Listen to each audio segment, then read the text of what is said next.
Correct, suñu partenaire.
donc bu ñu wax état de service pare ngeen ci ak yooyu tantôt que ñun li ñuy def mooy seen soxla mooy suñ boss lu ñu ci man amuñu ci yemukaay fekk ñuy arrêté lu ñu ci man dañuy def peut-être fii tey laa fi mos a teg sama tànka bangaay mais c'est comme maa ngi nekk sama kër c'est comme si j'étais chez moi ñeneen ña fa nekk aussi kenn mosu fi ñëw mais ñu ngi sentir comme chez moi ñun suñu objectif je l'avais dit dès le début c'est le Sénégal ak fu mu mën di doon nag c'est le Sénégal donc bangaay ci biir Sénégal la bokk na ça nous intéresse pratiquement loolu suñ koy laajee tontu quoi.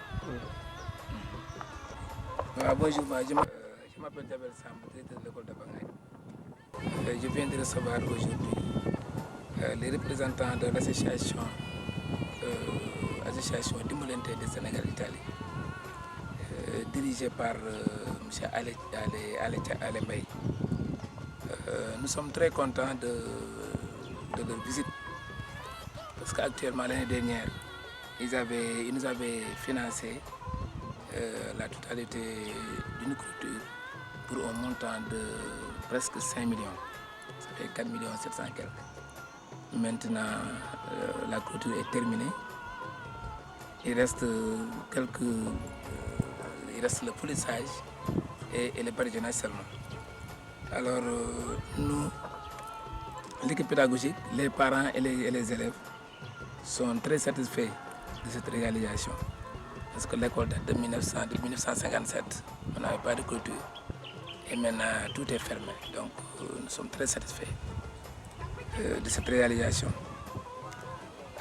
Nous avons voulu aussi les remercier aussi les autres associations, surtout l'association Insieme, remercier aussi l'école Leonardo da Vinci, remercier également un Sénégalais d'Italie qui s'appelle Kilab Gueye, qui nous a appuyé aussi pour un montant de 500 000. C'est ce qui a fait que le coût global du mur est de 4 700 quelques. Donc nous sommes très contents de cette réalisation. Monsieur Ale vient de m'informer qu'ils sont venus avec un équipement sportif pour redynamiser encore nos relations. Alors, même avant ça aussi, M. Adama Tchan, au mois de mai, avril ou mai, il était venu nous apporter 12 caisses de fourniture. Ça, vraiment, 12 caisses de fourniture, plus une caisse de médicaments. Nous sommes très fiers, toute la population, les élèves et les parents. Et nous remercions beaucoup. Et je remercie Ale aussi. Un bon séjour au Sénégal et aussi un bon retour en Italie. Merci beaucoup. Merci. Voilà.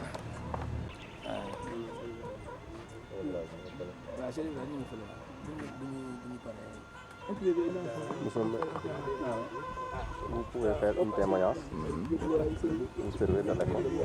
Oui, on vous écoute. Voilà. Bonjour, je m'appelle Mouchi Mbout. Je suis enseignant en service ici dans cette école de Vamac depuis 3 ans. Ce que je dois dire par rapport à cette réalisation, vraiment, je peux dire beaucoup de choses, mais je tiens tout particulièrement à magnifier ce geste. Je suis passé par d'autres écoles, mais ce que j'ai vu ici, ce n'est pas quelque chose que l'on voit partout. Cette réalisation a une portée incommensurable, je dois dire. Vous en êtes les auteurs, mais vous ignorez même la portée de cet acte. Comme l'a si bien dit notre directeur, cette école date de 1957. Elle est restée donc, on peut dire, quasiment 53 ans après pour bénéficier d'une clôture. Et tout le monde sait l'importance d'une clôture dans une structure comme l'école, qui reçoit des enfants. Qui dit enfant, dit un individu qui se soumet lui-même à plusieurs risques quotidiens. Et comme le mur maintenant est là, il part éventuellement à beaucoup de risques que nous encourions. Cela maintenant, nous vous en sommes redevables d'une gratitude sans faille. Nous sommes éminemment satisfaits. Et vous êtes également des exemples à suivre pour tous les Sénégalais, d'ici et de la diaspora. Votre acte a été d'une noblesse vraiment remarquable. Soyez-en remerciés. Soyez-en encore une fois remerciés. Merci pour tout. Et nous souhaitons une bonne continuation à cette collaboration qui existe entre nous. Merci beaucoup. Voilà. Est-ce que jar na ko comme dañu jël Baye Mbaye. comme mooy président de parents d'élèves. waaw salaamaaleykum ñoo ngi dolli ci wax ji sëñ Jabel wax rek de directeur ak monsieur Mbodj maanaam di leen feddali daal sunu kontaante ci li ngeen ñu indil ndax lii dafa nekk loo xam ne lu am solo la ci ñun ndax ku ci nekk tey soo ko mënoon da ngay yëkkati sa poste def ko comme mënuñu ko ñu gis ñu ko defal wax dëgg yàlla lu ñu mën lu di leen sant di leen gërëm ci geste bi ndax bu ngeen fi ñëwee dig ñu ko wax dëgg yàlla yàggul ak bi ngeen ko defee kon man nañ ne seen xel jugul ci école bi boobaa léegi bàyyiwu leen parce que yéen ñu yónnee ay matériel te matériel bi sax am solo mooy année bu jot dañuy neexal élèves yi nga xam ne ñoo raw ci école bi te matériel boobu fi mu toll nii ñun moo ñu dimbale ba daanaka at mu jot du ñu jënd du ñu def dara dañuy ñëw rek jël ci matériel bi di ci neexal élèves kon élèves yi ñi nga xam ne ñoom ñoo ko moom ñu ci gis seen bopp wax dëgg yàlla daal ñu ngi leen di ñaanal yàlla yokk seen i xéewal ndax seen i xéewal bu yokkoo mooy sunu defaru loolu moom wax dëgg yàlla du ñu def lu di rafetlu seen taxawaay ci école bi di leen ñaanal yéen Sénégal yi nga xam ne yéen a fa nekk li ngeen fay wuti yàlla jox leen lu kawe seen jort tubaab yi ngeen koy fekkee ñuy jàpp ci affaire yi yàlla dimbali leen ba ñu koy gën a man bàyyi leen fi mu ngeen am fanu gudd am wér am wérle yàlla dimbali leen jàppale ñu collaboration bi nekk collaboration bu yàgg wax dëgg yàlla daal ñun parents yi moom amatul lu ñuy wax ndax suñu doom yi dañ daan tiit ci école bi ndax école boo xam ne fu la neex jaar bon nag yeeg xaj yeeg lu ñu di fi dugg suñ demee ba am ñu dimbalee ñu mën ko clôturer ba léegi boo si nekkee ku ñëwul ci biir du la gis ñun daal amuñu lu di leen sant di leen gërëm ci li ngeen ñu defal wax dëgg yàlla daal kontaan nañ lool ci lii waaw salaam kaay tiim ko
localité d'Imbalante, de la ville de Voghera en Italie.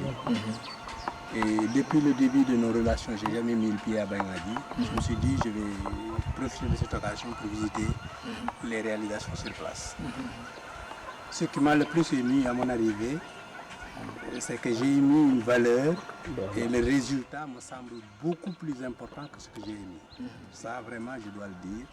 Et je suis très satisfait de ça. Et certainement, nos partenaires seront encore beaucoup plus satisfaits que moi. C'est ça ce que nous voulons. Moi, je l'ai toujours dit, si je veux aider quelqu'un de par ma poche, je ne peux pas le faire parce que je n'ai rien. Les charges familiales ne peuvent pas me permettre de faire ça. Mais l'union, l'entraide, la solidarité peuvent permettre de faire ces réalisations. Nous ne connaissons pas Bangali, nous ne connaissons pas Mbakado, nous ne connaissons pas l'Agna, nous connaissons le Sénégal. Et partout où la réalisation se fait, nous sommes contents parce qu'on l'a fait chez nous. Peut-être Mbaye Sow est issu de cette école, mais pour vous dire que nous sommes des centaines de Sénégalais, c'est parce que nous sommes des Sénégalais que nous avons choisi Bangali. Demain, nous pouvons terminer par Tambacounda ou bien quelque part dans le Sénégal. Nous le ferons. Et avant mon départ, nous avions reçu aussi votre c'est pas votre requête à propos des toilettes, 5 toilettes, ce qui faisait un montant de 645 000. Et Dieu merci, nous avions pu réaliser ces fonds. Et aujourd'hui, je vais vous les remettre. Et dans le futur, nous sommes encore prêts parce que je suis un qui avance et qui dit que je ferai ça. Je préfère prendre les résultats.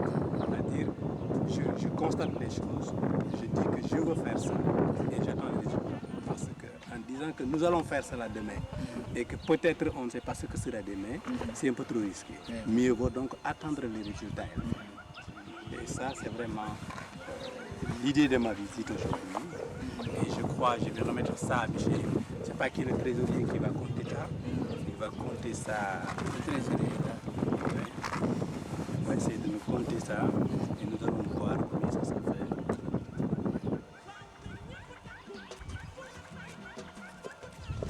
Donc, vous allez compter ça. On a le volume de mettre ça.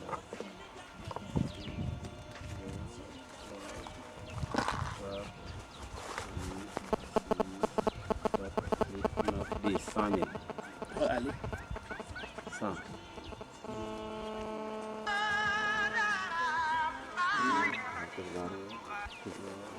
Allez,